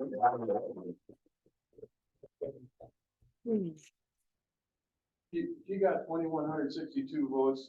Jared Barrett got 1,067 votes. Interesting. Question is, undervotes, 991. So 20, Wow. almost 1/4 of the people that could have voted did not. That is big. And it's because uninformed voters, they didn't Yeah. take the time to figure out the positions of the candidates, whatever you want to say. So it's pretty significant. And that is the race that really sticks out all the way down the ballot that people just stop, you know, especially if they were voting straight ticket. And I can address one other thing. I was sharing this with the speaker here. You know, if you back out the straight party voting, the Republicans, about 2,000 Republicans that voted in the down ticket, abandoned the governor's race and moved over and voted for Bashir. 2,000. I'm just talking Oldham County here. I'm giving you rounded numbers, but 2,000 people voted for Bashir and then turned around and voted for the rest of the Republican ticket. So there's some things that we, you know, I know we've got Republican representation up here. Looked at as to why, because otherwise 4 years from now, if those same underlying issues are there, we will not. Well, I don't know about anybody else really disappointed in. I mean, the weather was. What was the not turnout? A better day, you know. Fleming? Heard it was Oldham I County. just thought turnout was really. 46%. Well, it actually, Oldham County turnout, I haven't looked at every single county, but I looked at about 40, and the only county that had better turnout than us was Shelby County. Oldham County turnout was 46%. Wow. It's still, Huh? Oldham was six. Was it 6 total? Yeah. it's still less than But one. still very Less than 1 and 2. Less than 1 and 2. I know. That's because some of us ran around. Well, that's the state line was like 38%. Yeah, it's terrible. You know, the undervote last year in the Supreme Court race in Oldham County was 10,000. You know, so it's a problem. And it actually hurts the majority party in that particular county, because if you're voting straight party, that person in the majority party is not voting down ticket. So in this county, it would hurt Republicans pretty significantly. Suzanne, I would also wonder, if you don't have kids in school, do you even care? I mean, it's like, I don't mean that, but you're a grandparent or Are a you paying child, attention or enough to the vote? kids are in another state, you know, it's like, of course. And I think part of it is, if you don't know anything about the race, you don't feel confident voting for it, so you just don't, right? So, sorry. Plan. I just- You're trying to- Can I just finish Oh, before, real quick, I'm sorry, sorry, I bet sorry, you- Landry, we'll go over there. I wanted to address one other thing. You know, obviously, if you watch the news, you're gonna hear a lot about Jefferson County and, their public schools and what's the #1 issue down there probably right now besides teachers. Crime. Right? What do you say? That's The my. number one is the daily weapon. That's of right. public- Transportation. You know, we have a transportation issue here too. You know, we have a lack of drivers. Yeah. You know, it's great. I love hearing increases for the teachers. I'm sure that'll trickle down into the drivers. But I'll address something. For example, I was talking to a driver who's been working for the transportation department for 24 years. He says, "William, I don't want to do field trips anymore. Whether it's for sporting teams, whether it's for, you know, they're going out on some educational field trip. Why? They don't get paid. Because, well, how much does that person make? The same amount that they would have made 10 years ago, they're making today. It's $14.50. How many of you want to do that for $14.50? And it doesn't matter if you've been there for a year or you've been there for 10 years, you're gonna get that amount of money. They said, you know, guys, it's not worth it. You know, I'm doing a morning shift and doing an afternoon shift, now you want me to go out and eat midday. So, you know, there's issues like that. Of course, you hear about the other big issue in Jefferson County. They'll talk about pay, but the big thing that's making the news is the drivers, the teachers, everybody needs to feel the support of, right? And it's gotta be the parents, not gonna just fall back on our school board representatives and the administration. But we've gotta have that support of the parents as well. But, and I do feel like I'm looking back at Dr. Radford here, I do feel like we have better representation and support than maybe my colleagues in Jefferson County. That's not a high bar. The last thing, and I'm gonna, we may now get into an arm wrestling match. I'm gonna throw something out when we talk about transparency and stuff. And Jason and I probably are gonna be in a little bit of a disagreement with the speaker on this one. Jason has sponsored something in the past that said, if you have 40 or more people that sponsor or co-sponsor a bill, it must go to a committee and it must get a hearing. Right now, it gets from the The leadership committee is what decides what gets down to the committee. And if I'm saying this wrong, you guys correct me. But it's the leadership committee that decides that. Okay? If you've got at least 40% of the people that say, we'd like to have a discussion on a piece of legislation, it should go to the committee. If there's a majority vote there, it should go to the floor for an up or down vote. I believe in transparency, that if there's an issue that the people want to see where our legislators stand, then they should have to take that vote. I'd love to hear that. And David's giving me a dirty look. But it I think it's does. a good idea. Every single bill gets a hearing in the committee on committees. So Lindsay, I thought that you had said In the about commission. caucus, that in the caucus, they kind of had to agree, like, if you've got some major disagreements in caucus meeting. Then it doesn't the move to the bill's not floor. going. I mean, and caucus is all private and we don't discuss what happens in caucus, which is why we can get in there and really let each other know how we feel about issues. And there are very intense times when we're debating a bill. And if it's not, if we can't come to some agreement, it just doesn't go forward. It's done. Okay, public service announcement, I forgot, the restrooms are down in the hall. 2 hours in. We're almost- We got a few more minutes. I've got a few. The first is for Blaine. If people in this room want to attend an Oldham County GOP meeting, where and when would they do that? Well, Great thank you. And realize Fleming's out of the town hall meeting tonight. We should pull a chair up for it. What? We'll be meeting, this month. We are not gonna meet the fourth Tuesday of, December. I think there's holiday that kind of. Is that right? We got, okay. Anyway, but the fourth Tuesday every month, 6:30. Love to see you here. We have some great speakers that come and give us updates and whatnot, so. All right, now, go for more. Now the real. But to be clear, this is not a Republican Party event. We're here on that. Yeah. No, this is our. Anybody for the Democratic Party wants. So Blaine brought up an issue that's really a House rules issue. Senate has rules. Just a couple of comments about some House rules.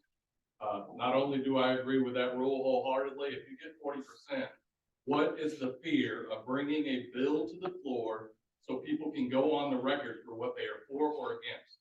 There is no embarrassment and there is nothing wrong with bringing a bill to the floor that fails. Yeah, I want to address that before you go to the next point. Go ahead, finish that point.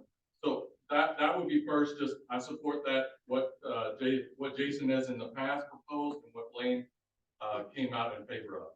So can Jason address Yeah, that? go ahead. Yeah, I want to make sure. Yeah, so I pushed that with John Sims, and then Ashley Tackett, I think, was also. So one of the things that leadership did, I wasn't in leadership at the time, was we have I don't know what the Senate does. I have no idea what the Senate does. We have a daily meeting in our caucus where you can come up and bring any issue up. And if you ask Suzanne's our majority caucus chair. So if you ask her to bring anything up in the caucus room, we have many more meetings. So we do vet those things out now in our caucus meeting. So there has been a response to that idea. So we have an avenue to discuss those things. And so I run a committee with the Oldham County GOP and with various other GOP groups throughout the state, where we organize citizens, read the bills, and give recommendations that we then pass on to some legislators. So if you are interested in learning to read legislation, to evaluate it, and to have an input in how you can influence these legislators, contact me afterward. Okay, enough self-promotion. One of the things that hindered us in that effort, we managed to read through about 629 of about the 1,070 bills that got filed last time. One of the things that hindered us is last session, there were far fewer bills that were either pre-filed or now they're called working drafts. So I would like to have your comment on that and suggest that you go back to the original, not even the original, the policy from 2 years ago, where there were somewhere around 350 bills filed ahead of the session. Last time, I think it was something like 60. So it keeps citizens from being able to read through legislation and participate early in the political process. process and give you feedback. And, so I don't necessarily want to say it's you not being transparent. The bills get filed anyway, but it allows the work to be done up front, and it helps us to do our job. So could you comment on that general policy? Sure. It was something that was widely discussed, and we talked about it a lot in caucus, and the Senate did as well as before you got there, Lindsay. But as a point of reference, when we had last year, we had pre-filed bills. I believe there was 418 pre-filed bills. 2 of them became law. And so for you to say that people need to spend exhaustive amounts of time pouring through things that are in many cases the 3rd, 4th, 5th, 6th, 7th bill that will be filed by the exact same person on the exact same issue, I just don't think that's a productive use of time. We have committee meetings that are extremely intense where we've got legislation. Everyone presents legislation during those committee meetings. There's no secrets about what legislation is being vetted. And I just think it's a more productive use of people's time. Well, I would say that we should decide what's our productive use. That's just my comment, and that's not anything against But you. every single bill will be introduced. Every single bill that is slated to do so will be introduced on day 1 of the session. But just to illustrate, I've heard some good things about parts of the Safer Kentucky Act. I'd love to read this act. Let's have a conversation for these 2 months on what that looks like. We don't have a bill to look at. In fact, Lance, I think it actually improves it because we're discussing it. We're making changes to it on conversations that we're having. If you file it, let's say October 1, pick a date. You file October 1, we get the issue out there, an issue that's that big. We have to talk to commonwealth attorneys, county attorneys, public defender, ACLU, victims' rights advocates, all that kind of stuff. We're going to make a little bit of changes every time we have one of those meetings. Then we're amending it 100 times. Are you going to know it's version 17 that we're dealing with? And so what I think the process here is what it ought to be. And here's what we're doing. So we let it out there in concept, and we're having these meetings, and then we're testifying, I think December 15th, December, whatever it is in judiciary. That's when we're going to let the bill, the draft known to the public. So then it's close to being final. It won't be final. We'll make changes on, but then it's closer, much closer to being final. So I actually think the process that we have is better for those types of big bills. Maybe a bill that's not so big. But anyway, so but even in this situation, I know you want to read wiretapping, a lot of other important provisions of it. We're going to have 6 weeks before we vote on it. It'll be out in the public. Jason, how do we, the people, know that? Like, is there a calendar? I mean, part of it's all responsibility, and I'm sorry, people, we have to pay attention. That's how it goes. So if it's going on the website, looking on the calendar, how do we know when to look? There's not a perfect answer. I think hopefully you know your state legislator and they can help you with that. You know, obviously the committee meetings are on KET and they're almost all of them are recorded, if not all of them, but they're certainly all covered live. And so you can watch. There's agendas posted. You can go to Frank or you can watch them online. You really need to have a relationship with your legislator. You know, just make sure you email them or her and say, I'm interested in the Safer Kentucky Act or whatever. And that's a way to do it. We each have like newsletters that we send out kind of thing. There's not a perfect way to do it, but those are the kinds of ways I suggest. So, David, I'm going to put you on the spot a little bit. So I live in your district. You are my representative, but you're also Speaker of the House. How in the world am I ever going to get hold of you? Do you have staff members? Like, for example, if I need to talk to Mitch McConnell, I go to his office, I talk to his staff. I don't talk to Mitch, and I know I'm not talking to Mitch. I have done this before when my husband was in Iraq. So, and his staff member was perfect. So do you have staff that the 59th district can connect to if you're busy? I do have limited staff. It's not exhaustive like Leader McConnell's staff, obviously. But yes, I do have staff, but I also try to be as responsive as I possibly can. You know, it's one of the really frustrating things that I've had to deal with in this role is not having the time to correspond as much as I would like to. It's very frustrating. I used to, respond quickly to every single phone call and every single email, and now with sometimes 500, 600, 700 of them coming in a day, there's just not time for it in an expedient manner. But I still try to be as responsive as I possibly can. But yes, there is always staff that is available to speak with you too, if it's topic specific especially. Okay. And just to You're reiterate nice, what I said earlier, David's got a really big job. Once again, we're blessed to have him, but you have another resource and you can always tap me. I might be a little more accessible, not say he's not, but I see him probably more often than you. And I can grab him in the hallway, say, hey, blah, blah, blah, and he'll let me know and I'll get back to you. All right, well, thank you. Y'all hear that? Ken? That's right. Ken.Fleming. Yeah. Well, it's better to talk to Carol this, in terms of transparency, the sewer bill gets mentioned all the time. Because it was originally a bill about sewers. I think if you look at the legislation, and you go through and you read it, there are a whole heck of a lot of bills in there that say, you're gonna change one word from this to this. Those are shell bills, I believe, for the most part, where suddenly they become something. I don't think that helps transparency. It doesn't help anybody, regardless of your party, figure out what's going on. The other thing is, are you all subject to open records laws? Yes. Yes. So I can request your emails and get a copy of I don't know if our emails are. Constituent communications are private. Because they're not really in our school board, you mentioned school boards. What school board information? Yeah. Jason, did you have a counterpoint or? Well, I was just gonna say that, I think, more transparency on open Well- records and things to see what's going on, if you are hearing. Yeah. As opposed to, I'm hearing this, we really have no transparency with what's actually being said. When you call, you may have 1,000 calls. Yeah. In support of, or against a bill, or in support of a bill, you only have to take your word as that you actually got those. So we just have some transparency into what's actually being said to you all. Yeah. And from Rob, your constituents. I think we're pretty transparent about that. I know you communicate with us a lot. We get your emails. I think a lot of people respond to them. But here's I the really reason, don't. but here's the reason that constituent communications should not be public. I'll fight to the death for that. And here's the reason. I strongly supported medical marijuana. I'm the principal sponsor of it. Finally got it done. We pushed it very hard. But there were a lot of people who contacted me saying, we need this for my family, and here's why. Here's what they were doing. They were admitting to committing a felony.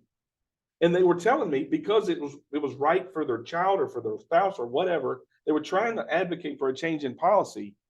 And they should be able to talk with their legislator and say, let me tell you why you have to change the policy. And so, and sometimes they contact us with respect to COVID on unemployment stuff, saying, and sharing with us the most intimate parts of their lives.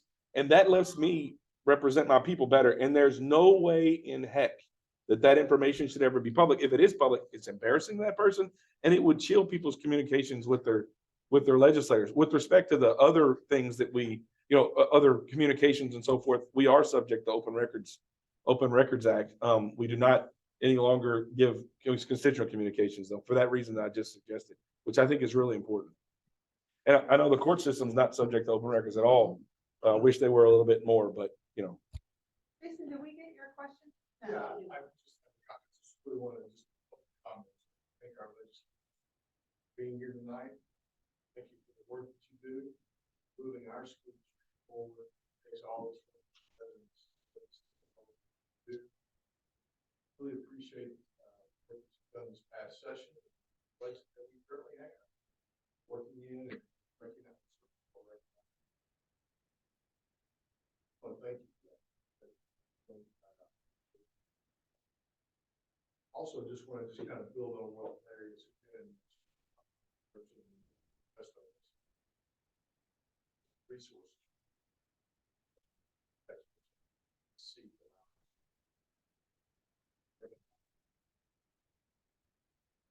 Our Board of Education, all boards. School district, structure. Thank you. And really also just wanted to say also multiple conversations. Very responsive.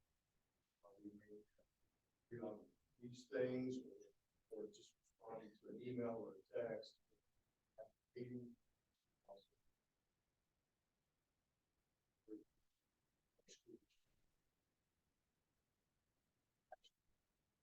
thank you, Superintendent.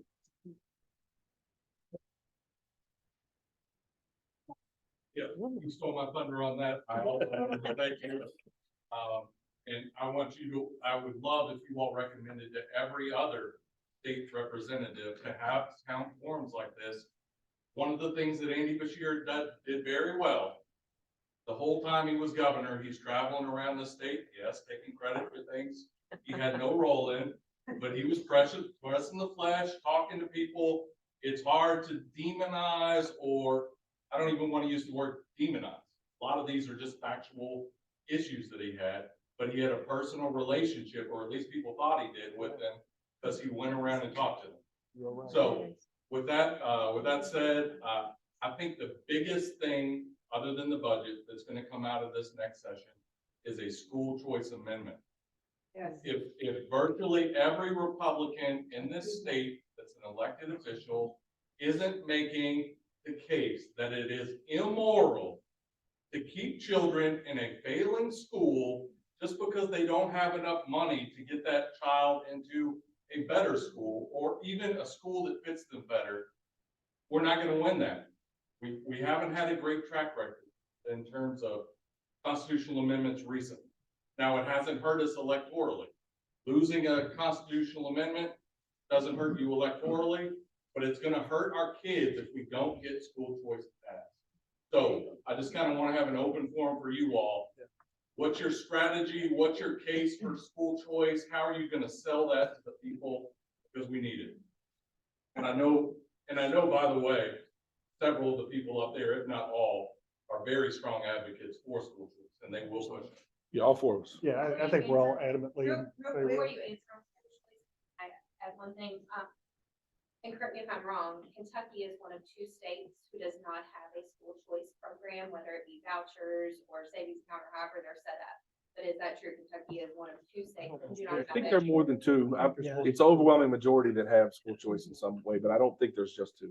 As a parent who has pulled her kids out of public school, one of the toughest decisions that my husband and I had to make was, can we afford this? Yeah. And that was at first it was so overwhelming. And it's not fair to a parent to be put in that position. But I knew, that God would provide. Whatever decision we made, we cut back on other things that he would provide for us, and he did. It's every parent should be able to choose what is the best environment for their child and not have to put money in that factor. More. All right, so I'm gonna be timekeeper real quick. We have 5 minutes to go. They want to address the school choice. But before we go there, I want to say one thing because I'm the MC. Saturday, November 11th, what does that mean? Veterans Day. Why is November 11th? Armistice Day. 11th month, that's right, 1919. World War I. That was Armistice Day. Now, let me tell you something about, my husband was a combat vet, and I promise you, combat does not end for those guys when they leave the battlefield. It stays and it stays and it stays in a variety of different formats. So if you have a chance or you have a family member who is a veteran, stay. Thank you. 7 Area. p.m. Saturday evening at the John Black Center. Okay. That's Katie, great. real quick. And the school board was the superintendent was very kind. We passed out a informational flyer to the teachers and to encourage them to give credit to the students if they can say veterans. Yay. All right. Good choice. Make it happen. I hate to put a voice over top of that. I really do. Very quickly on school choice, I think you do have 4 people that very strongly support it, and support good policy that follows it. Clearly, Governor Bashir ran a campaign actively and aggressively against it. I don't think that was a sescient point in that the election, but nonetheless, I think we have to evaluate that messaging to see if we need to change anything about strategy or anything. I think the important thing to remember about school choice, and we will continue to have a robust discussion as we go into our caucus retreat at the end of this month, and into the first of next month, is that we are simply talking about the constitutional authority to change laws. We have tried several different avenues of changing law without changing the Constitution. The courts have continued to rule those unconstitutional. It does appear we can continue to do that ad nauseum. I think that it's clear that to put an end to this discussion, or to even begin the discussion, I shouldn't say put an end to the discussion, to begin the discussion, we have to have a constitution that we know clearly defines what conversations we're able to have. I think that's going to be the most important message from day one through the election when it goes on the ballot, because everybody has a lot of different reasons why they support school choice and what their vision of school choice is. Each one of those opinions, each one of those reasons may not be somebody else's reasons or opinions. And so if somebody hears a reason they don't like, then all of a sudden they may have been for it, but they just heard some reasoning that may be off-putting to them. So I think it's very important to keep the main thing, and that is that we need to be able to have this conversation in the open public and have an honest and good debate about where we need to go with whatever school policies and school choice decisions we make. All right, way to go, right on time. Ladies and gentlemen, IUU Speaker Osborne, Representative Nemes, Representative Fleming, and Senator Tichenor. Thank you.